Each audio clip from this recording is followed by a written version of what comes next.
Namo Vishnupadaya Krishna Prasthaya Bhutale Srimate Bhaktivedanta Swami Niti Namane Namaste Saraswata Devi Gauravani Prachadane Nirvishesha Shunyavadi Paschatadesha Tarane Sri Krishna Chaitanya Prabhu Nityananda Sri Advaita Gadadhar Swasti Gaura Bhaktivedanta Hare Krishna Krishna Krishna Hare Hare Hare Rama Rama Rama Hare Hare.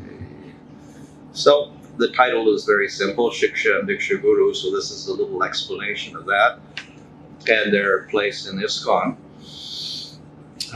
In the early days of ISKCON, generally we didn't think about these things. Srila Prabhupada was the guru or spiritual master, so that was it.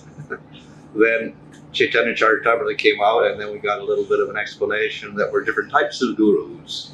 For instance, this verse here talks about the mantra guru and the shiksha guru.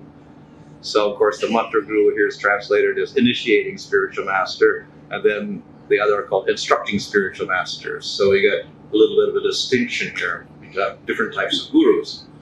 And then another statement, the initiating and instructing spiritual masters are equal and identical manifestations of Krishna, although they have different dealings, so their function is slightly different, but they have to be given equal respect. And they're manifestations of Krishna. And in fact, the initiating spiritual master is a personal manifestation of Srila Madana Mohan Vigraha, whereas the instructing spiritual master is a personal representative of Srila Govindadev Vigraha. So we got non-difference between Krishna himself and the instructing and initiating spiritual masters. There's no difference between the shelter-giving Supreme Lord and initiating and instructing spiritual masters. If one foolishly discriminates between them, he commits an offense in the discharge of devotional service. So very strong statements about the non-difference of Supreme Lord from the Guru. Of course, that wasn't such a controversy when Srila Prabhupada was alive because of Prabhupada's exalted status. So it was, okay, yeah, like Sakshatri trains Samasta Shastra. So yeah, he is like God himself. After his disappearance, of course, then there was a controversy. Well, how can your God brothers be like God? So anyway, the definition is there in Chaitanya Charitamrita also. A spiritual master who first gives information about the spiritual master is called the Vartadarshik Guru. The spiritual master who initiates according to regulations of Shastra is called the Diksha Guru. And a spiritual master who gives instructions for elevation is called the Siksha Guru. So we got that little distinction in function here. And even there's a little distinction in the Siksha Gurus. There are two kinds of instructing spiritual masters. One is a liberated person, fully absorbed in meditation and devotional service. The other is he who invokes the disciples' spiritual consciousness by means of relevant instruction. So more or less the Bhakti Pradashik Guru and other Shiksha Gurus are on one level, and then there's a very elevated Guru who has realization of the Lord. He can also be Shiksha Guru. And from Bhagavatam also, not only Chaitanya Charitamrita, even Bhagavatam has verses explaining the different gurus. So that Pata Pradashik Guru means the guru or spiritual master who shows the way. Such a guru is sometimes called Shiksha Guru. Although Narada Muni was Dhruva's Diksha Guru, initiating spiritual master, Suniti, his mother, was the first who gave him instruction on how to achieve the favor of the Supreme Personality of God. And so Suniti was his Shiksha Guru. It is the duty of the Shiksha Guru or Diksha Guru to instruct the disciple in the right way, and it depends on the disciple to execute the process. According to Shastra conjunctions, there is no difference between Shiksha Guru and Diksha Guru, and generally the Shiksha Guru later on becomes the Diksha Guru. So again, we get this emphasis. They're non-different, but often the Shiksha Guru becomes Diksha Guru. And if we go to other scriptures as well, like Jiva Goswami and Bhakti Sandarbha, then we have an explanation of Siksha and Diksha. One accepts a guru who teaches the method of worship, that's Siksha Guru, who was previously Sravana Guru. So now we got another guru here. This is like the Bhakti Pradashik Guru. We can say that one you first hear from him. Since one has already obtained such a qualified person in the form of a Sravana Guru. If one has many Sravana gurus, among them one may accept one of them as a Shiksha guru to whom one has great attraction. So we've got a little bit of a distinction between Shiksha gurus, many Shiksha gurus, but then one becomes a special teacher, so he gets a little greater status. Huh? This is Bhakti Sandarbha. Similarly, selecting a person to whom one is attracted, a person takes only one person as a mantra guru. This is the Diksha guru, since many mantra gurus are forbidden. So we can only have one mantra guru or Diksha guru. We can have many Shiksha gurus. Among the Shiksha gurus, we may have one very prominent Shiksha guru, and he would be equated with your Diksha guru, equal level, etc.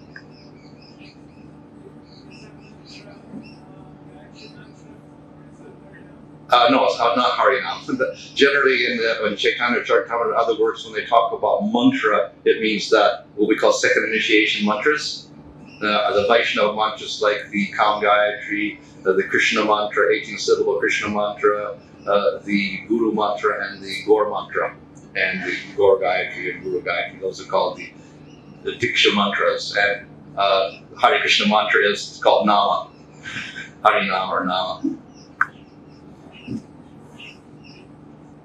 The Shravana guru from whom one gets faith either through vichar or ruchi, that is philosophical understanding, or through taste, and the bhajana shiksha guru from whom one learns are generally the same person. So we have many statements in scripture which glorify guru and tell us that he's non-different from the Lord and we have to surrender to him, etc. Many of these, not all of them, many of them are from the Upanishads, Veda, Shruti.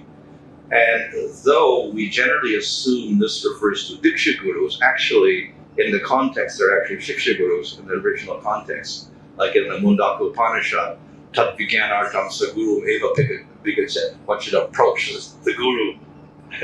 One must approach the guru. And Prabhupada emphasizes this in many places.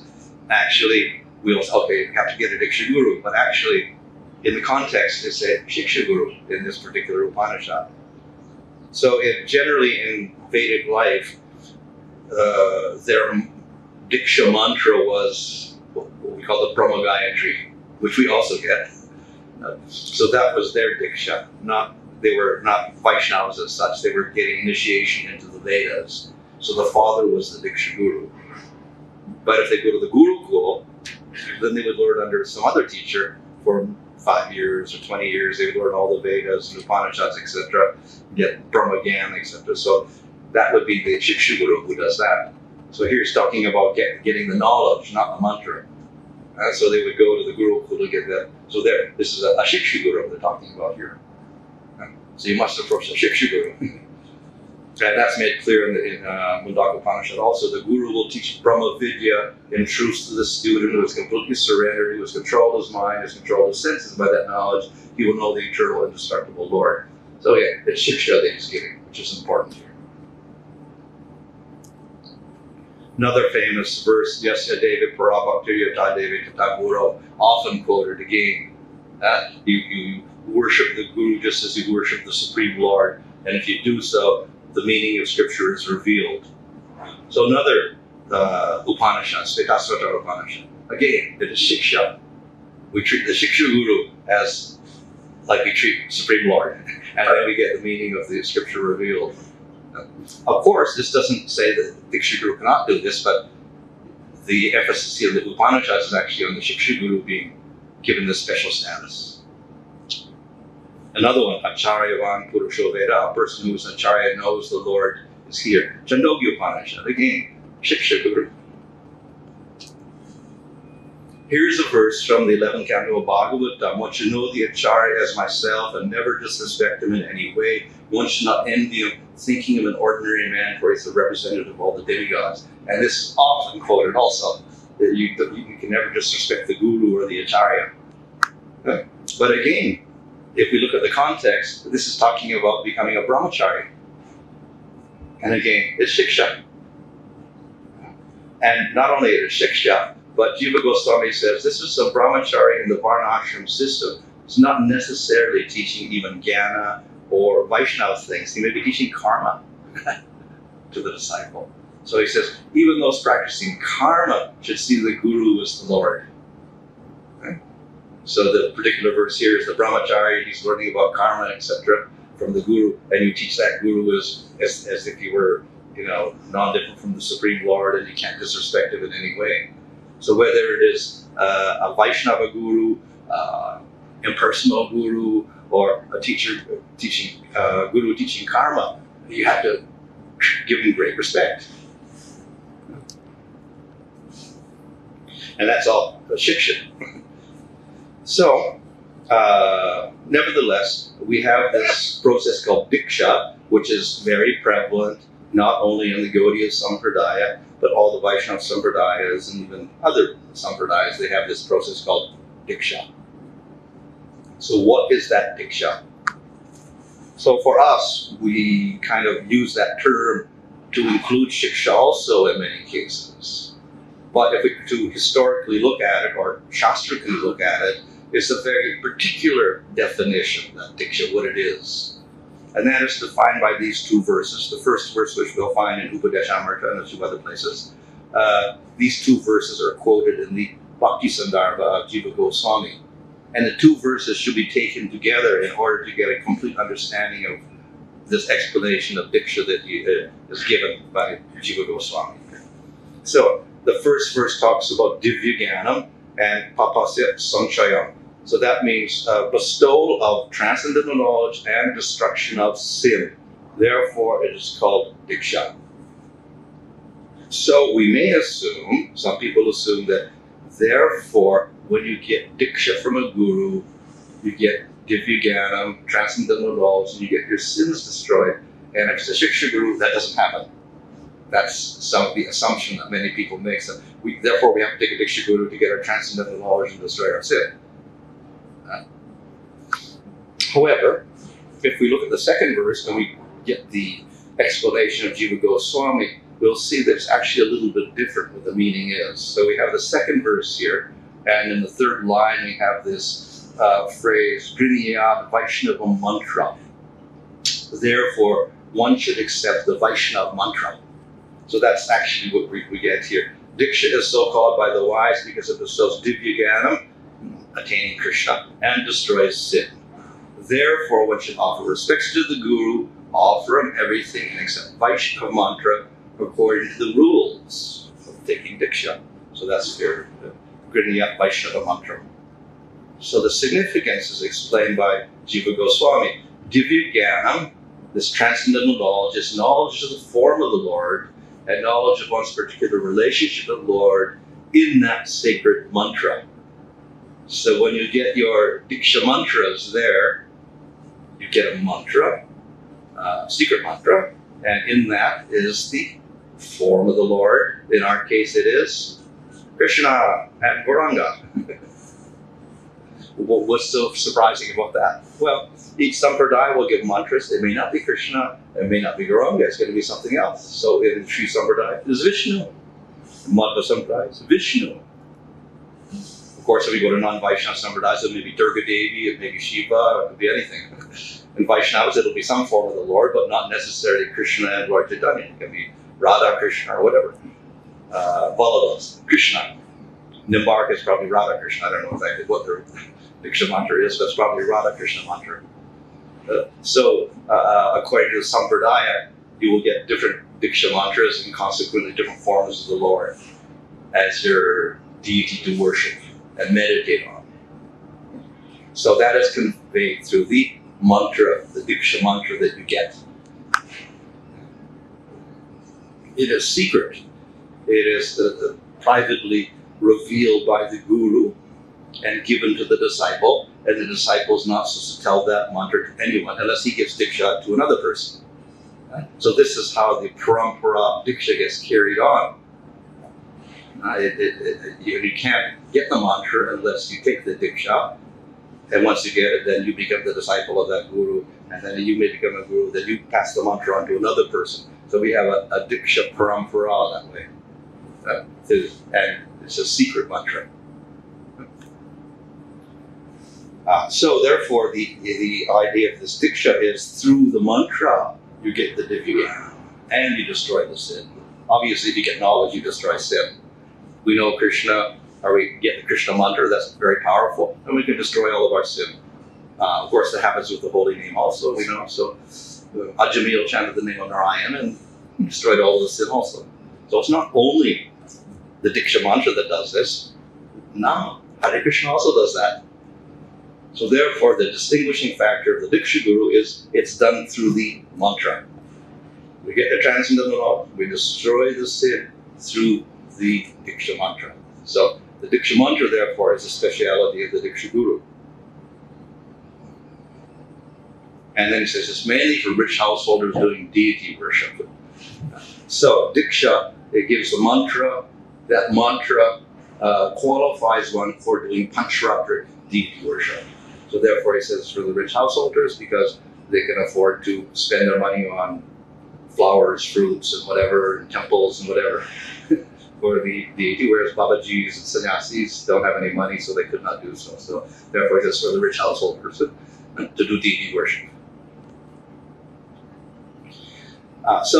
Because deity worship is very important for many sampradayas, and previous to Lord Chaitanya, deity worship was maybe the main process of spiritual development for many Vaishnavas. We find that scriptures often emphasize Diksha and this necessity. You have to take Diksha. So here we have Hari Bhakti Vilas, which is all about deity worship. So obviously you have to take Diksha to do the deity worship. So it says, just as Brahmanas who have not taken the sacred thread are qualified for studying the Vedas or other duties and gain qualification from receiving the thread, those who have not taken Diksha are not qualified for uttering the mantra or worshipping the deity. So again, it's related to deity worship, the mantras. So that's why we say, unless you got your second initiation, you can't worship the deity. It comes from statements like this. And it's a pancharatric rule. So the Diksha and deity worship are very closely related together. And of course, some Diksha gurus say, well, if you're not going to do deity worship, why do you need a second initiation? So they don't give it to many devotees because they're not doing deity worship.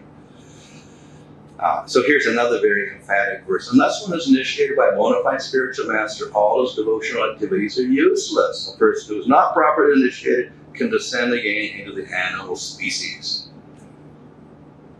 So we have to take this a little in context because we know that Hare Krishna, of course, is very powerful also, but from the point of view of previous Lord Chaitanya, this was the main process, deity worship. Therefore, Diksha was very, very necessary. Therefore, make statements like this. Everything useless unless you take Diksha.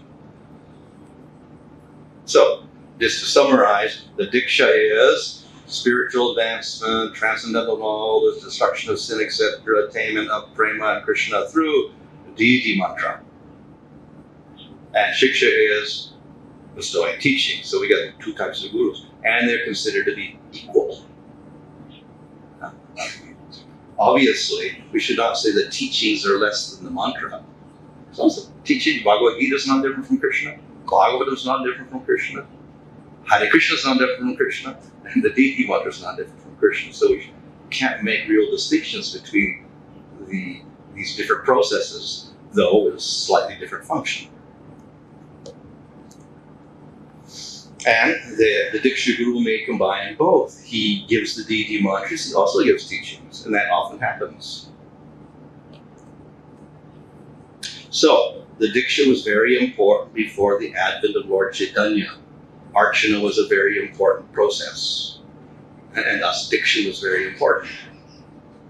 With Lord Chaitanya, Nam Sankirtan becomes the main process. This is the Yuga Dharma. And therefore, we can say, sensibly or logically speaking, Archana and Diksha become less important. But definitely they're there because in the 5 important elements or angas of bhakti mentioned in Nectar Devotion, Archana is also there. But we do know that Nam Sankirtan is the main item. And if you don't know Nam Sankirtan, even your deity worship is not productive at all.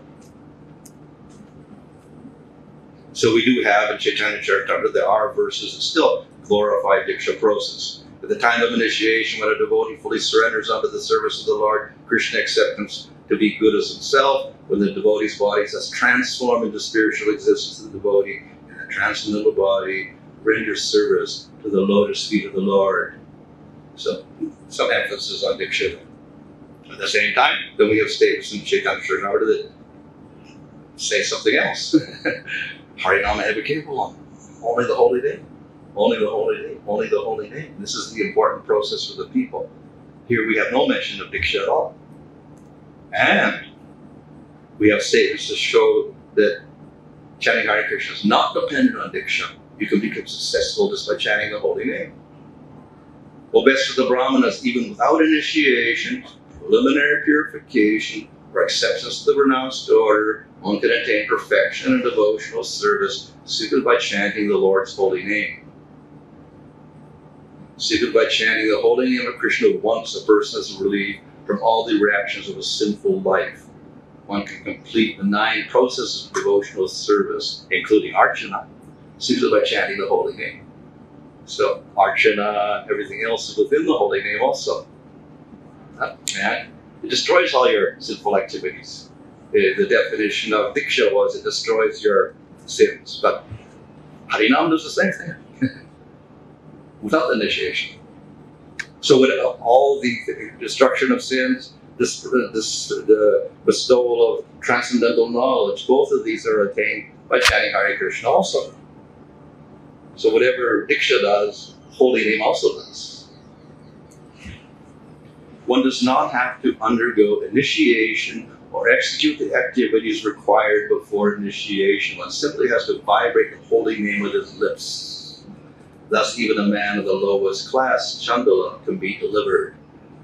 So these are very emphatic statements to show the independence of the holy name from other processes, including Diksha and deity worship. So then we, wow, let's forget about Diksha Gurus and initiation, let's chant Hare Krishna. But we see that both processes are carried on in the Gaudiya movement. So we have the Diksha process with mantras, and we get some knowledge there. That's called Archana or Pancharatrika Marga, follow the path of deity worship. But we also have the other path of Nama. There's no Diksha, we also need knowledge, but chanting is the main process. It's called Bhagavata Marga. And of the two, this is the Yuga Dharma, so it gets more importance. Bhagavata Marga gets more prominence than the Pancharatrika Marga. Like that. So, we do the 2 processes within the Gaudiya Sampradaya, but we do have a prominence of the Bhagavata Marga with the chanting of the holy name. Why do we do the deity worship? Chaitanya Charitamrita explains, worship of the deity in the temple is essential to reduce one's restlessness due to the contamination of conditioned life. So deity worship provides opportunity for us to engage all of our senses nicely.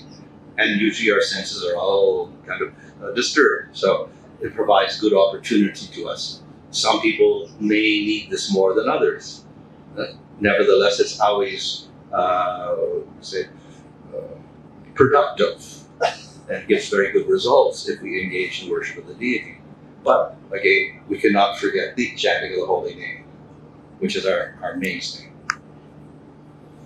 So, why did Diksha continue? One, of course, is we do deity worship also, so therefore we need the Diksha process. We see that Lord Chaitanya also accepted Diksha. He went to Gaya, he got Diksha, he got transformed, and he came back. And then he started the Sankirtan movement. After Lord Chaitanya, then his followers also continued the process of Diksha. And we have lines coming from Advaitacharya, Gadadhar Pandit, Nityananda, Srinivasacharya, Shamananda, and then Narottam. So they all started lines. Many, many lines started after this point. Many of them were also Brahminical lines. And this is what we call the caste Goswamis, the Goswami lines. And these were hereditary lines. And Bhaktisiddhanta Saraswati Thakur was not too attracted to such lines. The qualification simply to be the son or the daughter of a Brahmin or whatever in that line. But nevertheless, they continued. Along with that, then another practice was continued, and maybe this is why the Diksha Gurus got a little more emphasis because the Raganuga sadhana, Siddha Pranali, was also carried on through these Goswami lines. They would also be it's separate from Diksha, but it was also carried on. The Raganuga sadhana, Manjari Bhav, except was carried on in these sampradayas. And like Diksha, it is not public. It is secret. So therefore, you only get your sarup and your meditational form through the Diksha Guru. So this provided a little bit of exclusiveness to the Diksha Gurus, because if you wanted to practice Raganuga, then you would have to go to get initiation in that particular sampradaya. So you have Diksha, either Diksha mantra, the main function, plus in the Gaudiya Sampradaya, it also resulted in Raganuga Shiksha, so there, which was private also, so therefore some emphasis was put on the Diksha Gurus. But in Gaudiya Mat, founded by Bhaktisiddhanta Saraswati Thakur, and in ISKCON, we no longer have this Raganuga thing as an important element, so the Diksha Guru is back to Diksha mantra and giving Shiksha, and the Shiksha Guru gives the Shiksha. So that's not an important element. And to emphasize the fact that we're not following those Diksha lines, Bhaktisiddhanta Saraswati Thakur traced a Shiksha line, not a Diksha line at all. So we have Bhaktisiddhanta Saraswati Thakur who got Diksha from Gaura Das Babaji, but his Diksha Guru, Gaura Diksha Guru, is not mentioned. It can be traced, definitely, and it goes back, I think, to Advaita Acharya's line. But he didn't mention that at all. And instead, he jumps to Bhaktivinoda Thakur. And Bhaktivinoda Thakur, also, his Diksha Guru was Bihari Goswami, so he was in the Goswami line, which comes from Janava's line, from Nityananda, the Janava.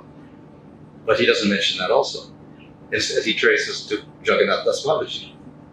But Jagannath Babaji also had a Diksha line. I don't know where that one goes, but it's also there, probably maybe Advaita Acharya also, or some Narottam or something. But he doesn't mention that one also. So, and then eventually we have Narottam Das, we have Baladeva Jibhusan, Vishnu Chakravarti, up to Narottam. This is what we go to. But we're tracing a Shiksha line instead of a Diksha line in our Bhagavad Gita, Parampara, etc. So Bhaktisiddhanta Saraswati Thakur rejected all these Diksha lines and went for a Shiksha line instead, to emphasize Shiksha over Diksha. And by his conduct and his statements, we see also he seemed to be emphasizing Harinam, chanting of the holy name. So to some disciples, he never awarded Diksha, deeming Harinam alone sufficient for their spiritual progress. Which even now I think some gurus, also Prabhupada also was not so much interested in giving out sacred days. Okay, just chant Hare Krishna. The success of Diksha is inclination for Harinam.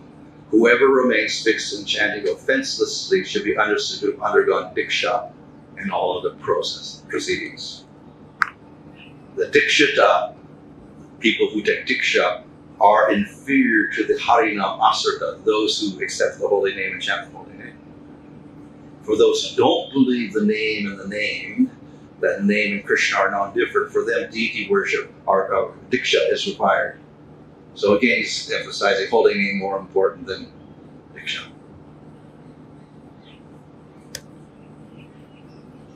In spite of the emphasis that Bhaktisiddhanta Saraswati Thakur gave to chanting Harinam and Shiksha over the whole Diksha, still today in the Gaudiya Math and also in ISKCON, we give greater emphasis to Diksha over the Shiksha.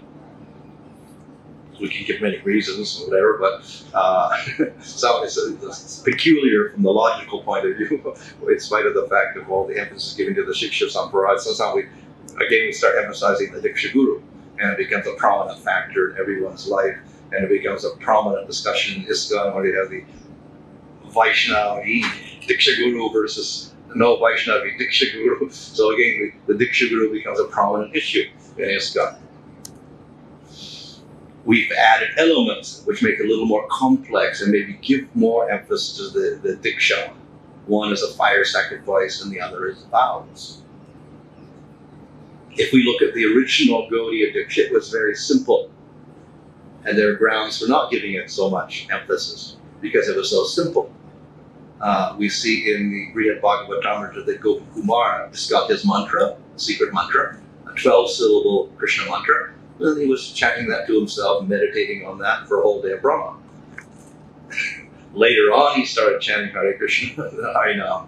But in the beginning, as he went up through the different, up to the spiritual world, actually, he was just chanting this mantra from the Guru. He got very few instructions from that Guru also. So it was a very simple ceremony. So in the Gaudiya Sampradaya, the process of Diksha also has been something like that. You get your mantra, secret mantra, then you get a name, Krishna Das, Chaitanya Das, or whatever. Not that essential. That's it. There can be more complex ceremonies according to scripture. There is a Pancharatra, fire sacrifice, and so many other things involved, but Gaudiyas didn't pay too much attention to that, and they made a very simple ceremony. And it's been like that in most of the lines that come down. Very simple ceremony for Diksha. Just give the mantra, give a name. Now we do have a little bit of a blurring of the meaning of initiation from the original. Get the mantra, that's the initiation. So we have statements like this, Srila Prabhupada. If you have understood this Krishna conscious philosophy and you decided that you will take Krishna consciousness seriously and preach philosophy to others, that's your initiation. Simply seriousness to practice bhakti. My touch is simply a formality. So here, no ceremony at all. Simply accept the process. That's initiation. And we have evidence of that in Chaitanya Charitamrita also. And chanting Hare Krishna is our main business. That's real initiation. And as you are all following my instruction in the matter, the initiator is already there. You're already initiated chanting Hare Krishna. Now the next initiation will be performed as a ceremony. Officially, of course, that ceremony is valid because the name, holy name, will be delivered to the student from the disciplic succession. It's got value. So he's emphasizing chanting Hare Krishna and also what we call first initiation as being initiation. Why do you believe in rumors that first initiation is not so important as second? I've already said that it's equally important, but you say rumor. Actually, first initiation is more important. You can go without second initiation. If the first initiation is executed very thoroughly, that is sufficient. First initiation stands strong. So here, the first initiation becomes the main element. But then we have another statement. Regarding your question, second initiation is real initiation. First initiation is preliminary, just to make them prepared. Just like primary and secondary education. So we get two opposite statements. We can, of course, explain this because, as I said, second initiation is real initiation in the sense that, shastrically speaking, you get the mantra. So that's why it's important. But as far as practical processes, we're chanting Hare Krishna more than those mantras, so therefore, first initiation is more important. So that's why we get these contrary, vilified contrary statements. But it makes the whole process a little bit ambiguous. We have Siksha, then we have Diksha, or Siksha Guru, Diksha Guru, treat them both equally. They're both not different from God. Then we have second initiation. Well, can we have two initiations? Because we only have one Diksha Guru. And then we get first initiation with Hare Nam, and then Hare Nam also becomes a Diksha also, in spite of the fact that the real Diksha is the second one. And then we get another addition to that, we get a Brahmana Diksha as well. We get a Brahmana mantra, so we get all sorts of things getting mixed into this whole Diksha process and make it quite complicated. Whereas originally, get the mantra, then it's Diksha, so. And of course, Prabhupada says internal acceptance is, Guru is initiation, chanting Hare Krishna is initiation, first initiation is real initiation, second initiation is real initiation, and then we have a Brahmana initiation. So we've got a lot of things going on here, included within what we call initiation in ISKCON.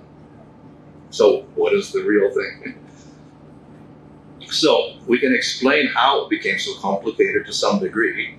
There is what we call Pancha Samskara, which is also Diksha.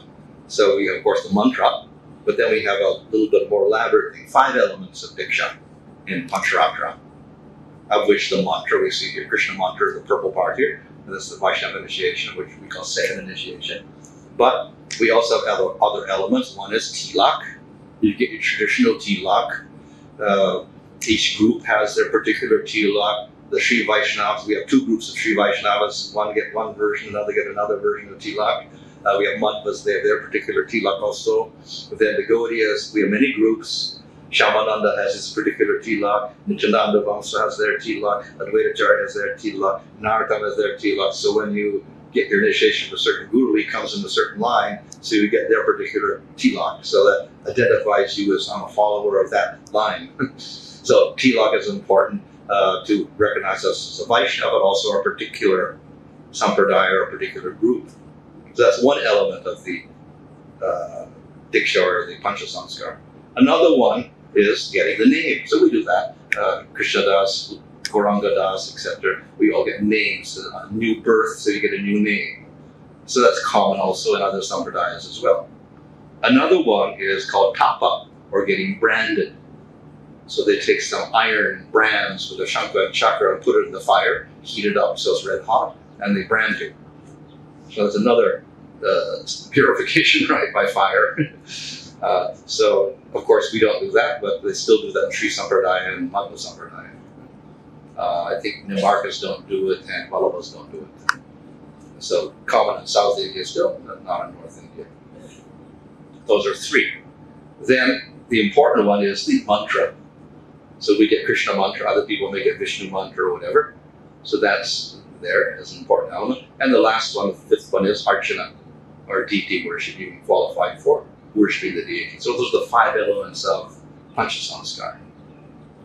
So, in what we call the first initiation, we get some of the elements, and then we get some of the elements in the second initiation, what we call the second initiation. Now, in the Gaudiya Math, they do not call the first one initiation.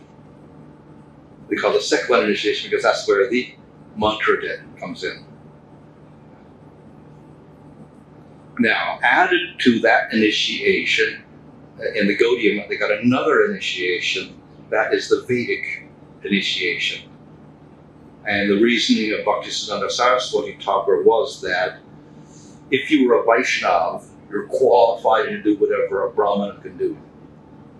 And the reason he introduced this was the fact that the Smarta Brahmanas were saying, if you were a Gaudiya Vaishnava and you're not a Brahmana, you should not worship the deity, even if you're initiated.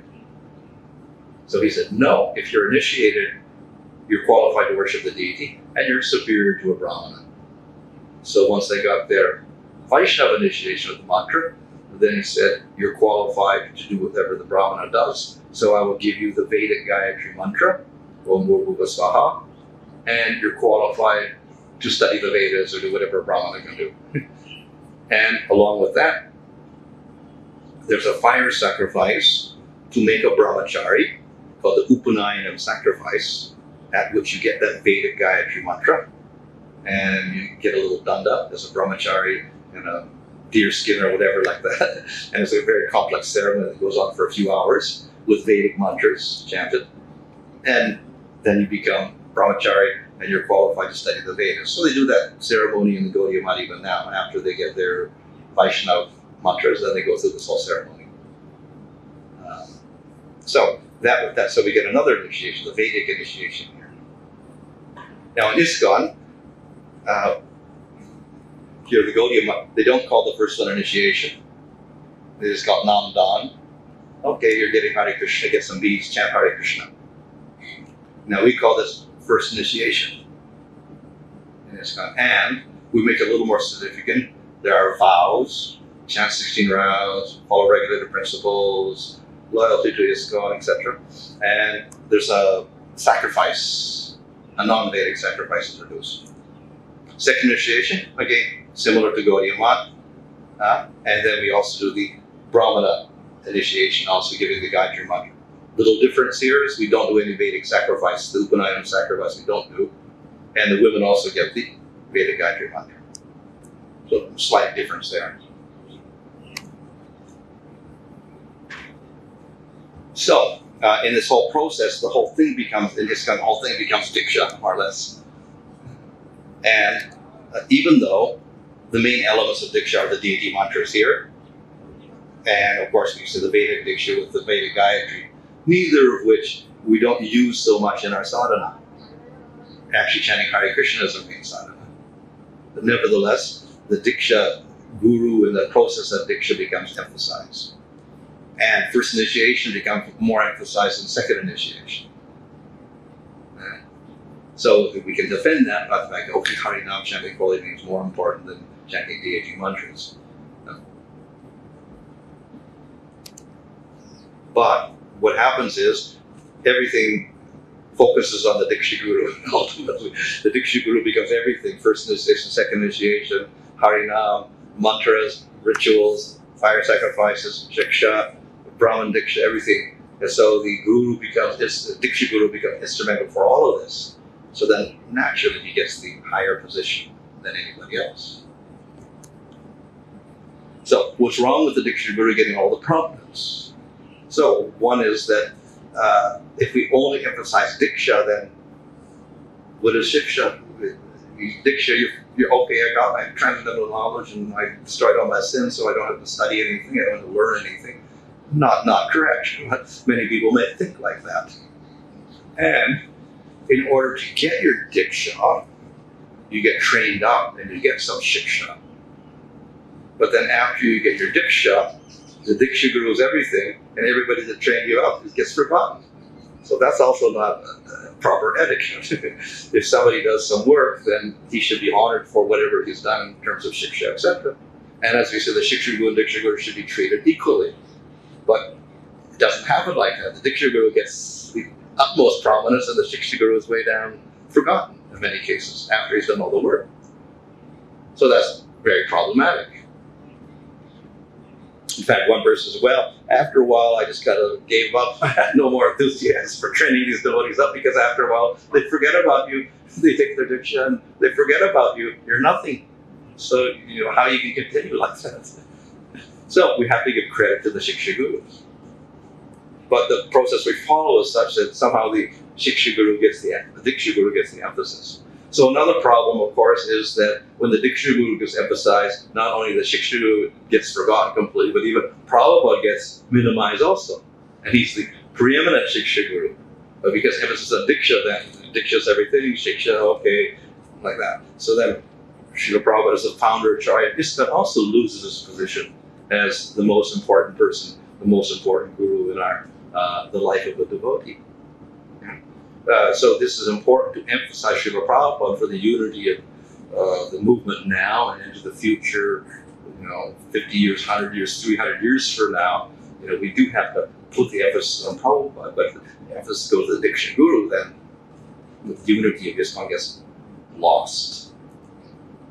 So the Diksha Guru becomes prominent in the eyes of the disciples, and into the whole movement, let's say the whole organization becomes a secondary aspect.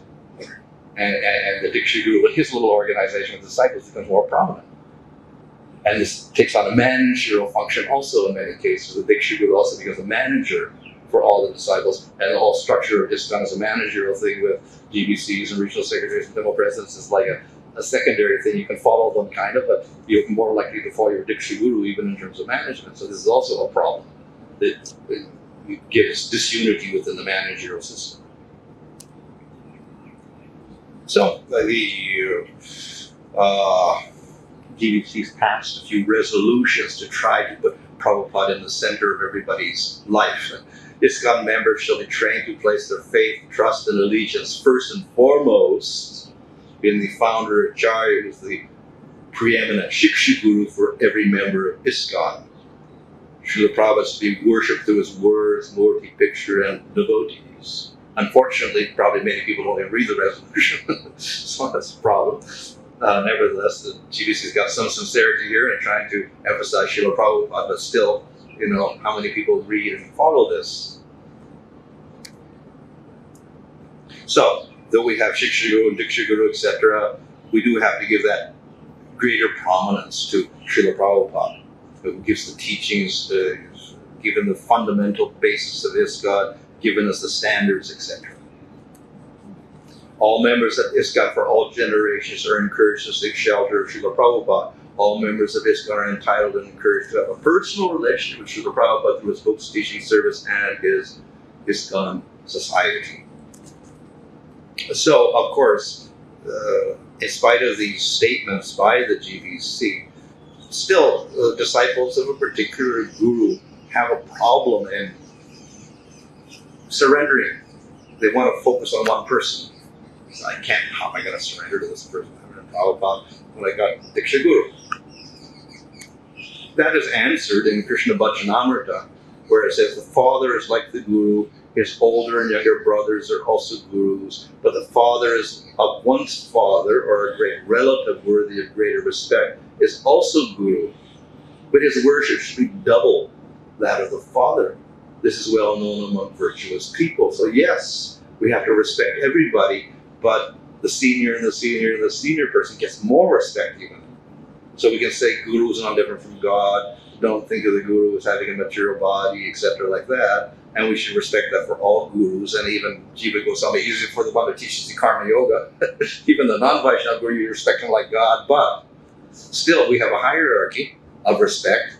We respect them all as non-different from Supreme Lord, but we get the most promise of Srila Prabhupada. So it's not impossible to do, as maybe this our narrow-mindedness that we think, I can only surrender to one person. So we have a whole parampara here of surrender, etc. like that. And we have to regard them all as very respectable. But within ISKCON then, we have to give promise to Srila Prabhupada as the founder, Acharya of ISKCON, and the preeminent Shiksha Guru. So, basically, the Guru is conveying something to the disciple. You see, transcendental knowledge, Divyaganam, destroys sin, etc., whether Siksha or Diksha. So somehow, some Shakti, Bhakti Shakti, devotional Shakti, spiritual Shakti is being transmitted from the Guru to the disciple. But where is it transmitted? Where is the most important transmission point? Is it through ceremonies? So, hey, ceremonies are there, but actually they're just ceremonies. Is it through the fire sacrifice? The fire is doing that? And you take the grains and somehow the key and somehow that does something. But as we see, the fire sacrifice is something which was just introduced recently, wasn't even there before. So what did they do before, or how the Shakti was transmitted? So it can't be through just the fire sacrifice. So it has some elements of transmitting something. Is it getting a spiritual name, Krishna Das, Garanga Das? Yes, of course. There's an involvement of a guru there, and he gives you a name. So there is some sort of, taking a new birth, whatever. Some Shakti is there. You get some beads chanted on by the guru. Okay, some Shakti is there also. Is it to the Diksha mantra? Diksha mantra is non-different from the Supreme Lord, and the Pancharatra is the most important thing. That's how you establish a relationship with the Lord through the mantra, before through the deity, but through the mantra. So yes, there's some Shakti there. Is it through Hare Krishna? Yes, it has to be through Hare Krishna. But Hare Krishna we're chanting long before we even meet the Diksha Guru. Long before the first initiation, we're chanting Hare Krishna. Is there no Shakti in that? Must be Shakti there. Even before we get it. And of course, the Chaitanya Charitamrita says, chant Hare Krishna, even without Diksha, you can get perfection. So it must have inherent Shakti in it, even more than the Diksha mantras, because you can do it without initiation even. So definitely in Hare Krishna we're getting some Shakti as well. Is it through teachings? Obviously. Teachings are also non-different from the Supreme Lord. They're the words of the Lord himself, or the words of his devotees, like Bhagavad Gita, Bhagavatam. So definitely there's Shakti there. Is it through personal presence? Yes. So that's why, and maybe this is the prominent thing, because there's a living person there, therefore we take the Diksha Guru as everything. And then somehow Prabhupada's not there with us personally, so it becomes secondary. So some Shakti through the presence also. In any case, the bhakti is distributed through many processes. The mantra, the name, the ceremonies, the beads, the teachings, etc. And through the personal presence of the person. So we have all these elements, the teachings, the mantra, Diksha mantra, Hare Krishna ceremonies, etc. Prabhupada has established all these things. In that sense, it's related to Prabhupada. But still, it all concentrates usually on the Diksha Guru, that he's giving these personally, so therefore he becomes the most prominent person in the life of the disciple. So the whole problem within our society is how to get Prabhupada as the living shelter of all the devotees. over Siksha Guru or Diksha Guru. That's our main problem, how to do that. So of course in the statement given by the GBC, they talked about Prabhupada being the shelter of everyone, etc., the primary shelter like that, or the primary deliverer, and that all the other gurus after Prabhupada are acting simply as his agents or his mediums or whatever. So that's a good idea to follow, and some of the Diksha gurus actually state that to their disciples. So, and it's why Prabhupada gets all the credit in that sense. So, a good idea. Maybe it has to be emphasized more. So, and at the present moment, of course, the Diksha Guru still gets great prominence, so it is a problem. And GBC's passed a few resolutions. Maybe we have to pass more resolutions. Maybe we have to revise our ceremonies for Diksha to make it a little less prominent. Many things we can do, but you know, it's hard to change anything once it's established. But maybe we have to do something to put Prabhupada more in the center of everything. So that's our main problem, how to connect the devotees, not even now, but in the future when it becomes more of a problem because the distance of time is there, how to connect everyone to Srila Prabhupada. Who's a Siksha Guru. Now, Ritvik said, one solution, make Prabhupada the Diksha Guru. So put him as the center, but we don't accept that philosophically. So how to put Prabhupada in the center when he's not the Diksha Guru, as the prominent Siksha Guru? How are we going to do that? So that's our problem at the moment. We have many ways of solving it. So we have statements like a spiritual master be considered to be directly the Supreme Lord because he gives transcendental knowledge for enlightenment. One should know the acharyas myself and never disrespect him in any way. One should not envy him, thinking the ordinary man is a representative of all demigods. A devoted disciple of the spiritual master would rather die with the spiritual master than fail to execute the spiritual master's mission. So most people, when they read the statement, they think Diksha Guru, that's it. But we should try to apply this to Prabhupada. When they think of this statement, they should also apply this to Prabhupada. But how to do that, that's the main thing we have to do. Education, of course, we have the disciple course, helps in that regard. Maybe we have to do more. So anyway, that's our problem now. How to give Prabhupada the center and take some of the emphasis off the Diksha Guru. Okay. Okay, let's see.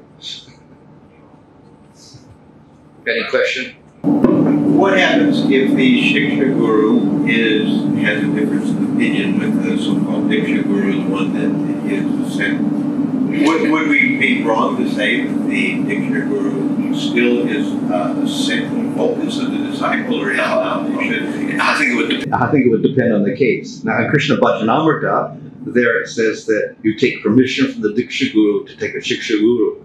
So this, of course, was a traditional system where there was no organization. There was just Vaishnava here, Vaishnava there, bogus Vaishnava over here, Mayavadi over here, and then you choose somebody, and then if you choose a Vaishnava very good, so then if he didn't know, let's say, the Sandarbhas or the Bhagavatam, but he knew Bhagavad Gita, then what are you supposed to do?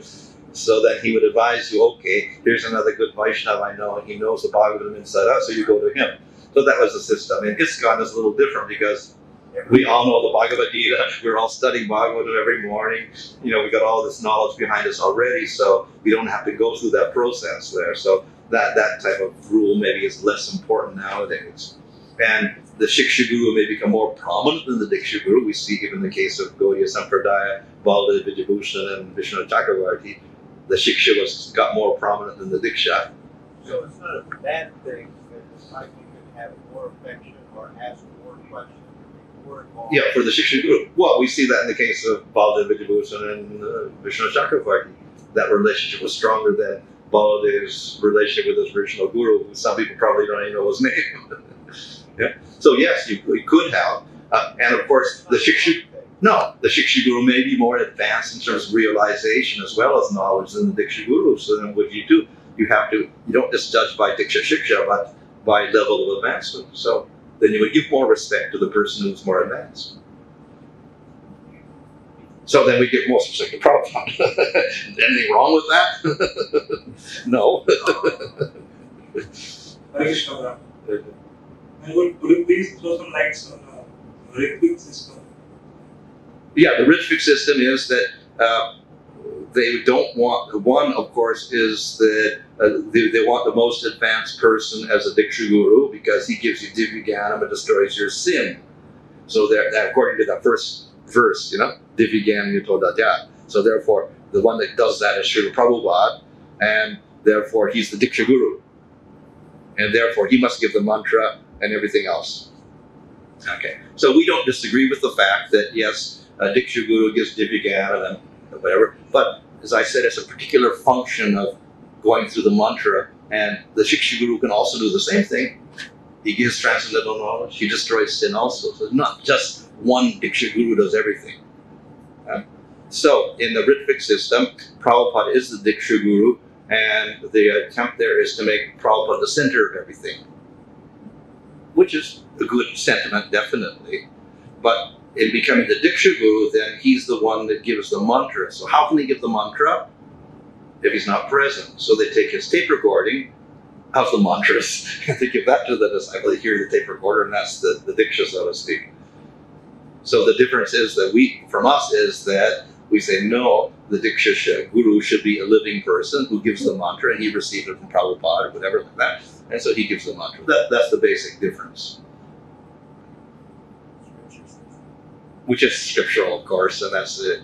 It hasn't been done any way different from that in the past. Of course, because, well, technology, we can do all sorts of things. Yes, we could, but generally we try to be traditional. Is there any Shastra basis for different gurus? And then the second half of the question is, well, if somebody's, what's the harm? What's the harm of having... Yeah, I mean, in other words, if Lord Chaitanya didn't say, take Diksha, just chant the holy name. Yeah. And it's connecting somebody to Prabhupada. Yeah. By the way, I'm not a Ritvik. I'm a Yeah. So nothing wrong with that. Nothing wrong with that. What is the harm? It seems like someone has a Ritvik, he takes a Ritvik initiation. Yeah. Prabhupada becomes his Diksha Guru. What is the harm? Well, in one sense, it's just a matter of terminologies. That we don't want to disturb the system where the Diksha Guru was a living person, he had a Diksha Guru, he had a Diksha Guru. In the system of the Ritviks, then Prabhupada's a Diksha Guru for everybody. And then, I don't know how we trace our parampara, so to speak. It's just everybody back to Prabhupada, and there's no line in the future at all. And he's the Diksha Guru. So, with the principle that we just chant Hare Krishna. That's there, of course. So in that sense, we don't call him the Diksha Guru. We don't need Diksha. We don't need Diksha. Just chant Hare Krishna. That's okay if you want to propagate that, and that can survive in ISKCON also. It's not that, but I say again, it's not that we say don't take Diksha, because I say in our Sampradaya, Lord Chaitanya took Diksha, Goswamis and all the other people following him, they took Diksha also. And if we want to do deity worship, we have to take Diksha. So we can't forbid it, whatever. But maybe I'd say the emphasis is too much on Diksha, and we should say more just chant Hare Krishna. Definitely, that's Lord Chaitanya's movement. But again, why say Prabhupada's the Diksha Guru? Then you're putting emphasis back on Diksha again by saying that. So you're going to say chant Hare Krishna. You don't have to take initiation if you don't want to, and if you don't want to be here, fine. I think there's no problem with that. But definitely, it's not opposite Danda from Lord Chaitanya's point of view in Chaitanya Charitamrita, where he says, just chant Hare Krishna, get perfection. Hare Krishna Maharaj. Thank you for your explanation. My point of view is that actually Srila Prabhupada said that he gave everything in his books. Yeah. And it's nothing to change. Yeah, we have to keep what he gave us. Yeah. So one of the things that I see could keep Srila Prabhupada in the center is, for example, he is in his books, but nowadays we see so many books from different Prabhupada disciples. Yeah. And that is not what Prabhupada said, no? He said with the Srimad Bhagavatam, Bhagavad Gita, Siksha and Diksha, all these books was enough for us. But I see many times that is coming to the tables, books, and have so many options, and they take the new one because everybody has a new theme, different themes, colors, and this and that. Yeah. So Prabhupada had this like moving to the second place or third place or these other attractive books that is not really Prabhupada books. So it's like contradictory for me to hear about how to keep Prabhupada in the center, but at the same time we need so many other options to take. For example, in the Prabhupada. So books is one thing, we do have to study and read Srila Prabhupada's books like Bhagavad Gita, Bhagavatam, Chaitanya Charitamrita, Nectar Devotion, etc. And that's our basis. At the same time, if you look carefully in other works, Prabhupada, like Chaitanya Charitamrita, therefore says if you want to know this, you consult this book here, which is not Bhagavatam, but maybe the Sandarbhas or maybe something else. So sometimes we do need a little bit of more knowledge or clarification at different points. So then how do we do that? We can speculate on our own about what Prabhupada means, or we can go refer to the Shastras, the Goswamis, etc., and get a clarification. So that's mainly what the other works are for, clarification of the principles that Prabhupada has written in his books. So in that sense, they're useful. To depend solely on the other books, no, we don't want to do that. But they're useful in the sense of giving reference for our, whatever we want, if we have, some problem in understanding something. But I've heard that when Prabhupada was living this world in 1977, the last months there were some disciples who wanted to take initiation, and Prabhupada wanted them to, like other disciples of his, to give them initiation instead of himself. Yeah. So what I understand from the thing is that Prabhupada didn't want to give further initiations himself. He wanted his disciples to give. Mm-hmm. So I'm just thinking that the system actually is not what Prabhupada wanted really, because in the last months, I think many Prabhupada disciples gave initiation while Prabhupada was there. So this is what I just need your answer for that. Yeah, of course, so there's the whole arguments that, okay, they were representing Srila Prabhupada, and then they became his disciples also, and there's all sorts of complicated arguments like that, and you take a word here and a word there, and argue over it forever, so you can do that. But as far as most devotees are concerned, and GBC is concerned, we take the simple explanation given there, that they were appointed and they were representing Prabhupada for some time, and sometimes they were his disciples as long as he was there, and then when he disappeared, then they become regular gurus, and they're not just Diksha gurus, for those disciples.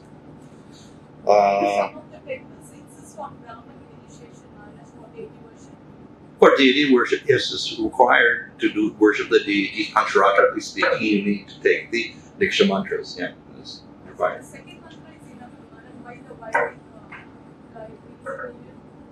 Well, not technically, not for deity worship, not needed. What is required is the Krishna mantra and Gauranga mantra. That's what we need. Maharaj, we've talked about Diksha Guru, that is authorized system in ISKCON, who will be a Diksha Guru. About Prabhupada being the preeminent Shiksha Guru, now the system is being followed. Yeah. He has to be. What about Shiksha Guru? Who can be a Shiksha Guru? Some of the sannyasis, gurus, senior disciples say not everybody can be Shiksha Guru. We have to ask a special master. Is there a process in ISKCON that who can be Shiksha Guru? We don't have a specific process, even within the whole Gaudiya Sampradaya, not outside ISKCON again. And in scripture, we don't have some particular process like Diksha with a ceremony, etc., and the qualification, etc. There's no real systemized process of taking a Shiksha Guru, other than the fact that maybe the Diksha Guru recommends somebody to go to for certain types of knowledge. That's about all we have. In either case, he should be knowledgeable of the conclusions of the Sampradaya, if he wants to be a Shiksha Guru. That's one question. I think we Last question. Diksha Guru should not be changed, but despite that instruction, I've often seen there are people who have changed their Diksha Guru. So in that case, do we consider them as fallen or not? As fallen. what, the disciple? Yeah, disciple. If he changes his Diksha Guru, If it's done whimsically, that the first one's still qualified, and he changes, then of course it is whimsical. but if he's just taken the first initiation, Oh, okay. Yeah. So that can be, it's arguable because we call first an initiation, but then like Gaudiya, they don't call it initiation, so therefore, and as scripturally speaking, the initiation is actually the mantra, the second initiation mantra. So if he hasn't got that, then arguably you can say, well, I didn't have the mantra, so therefore I could change the guru. Second one's the real Diksha Guru, and the first one would be called a Shiksha Guru in that case. So that's an argument that can be given for that. Okay, I think we have to end because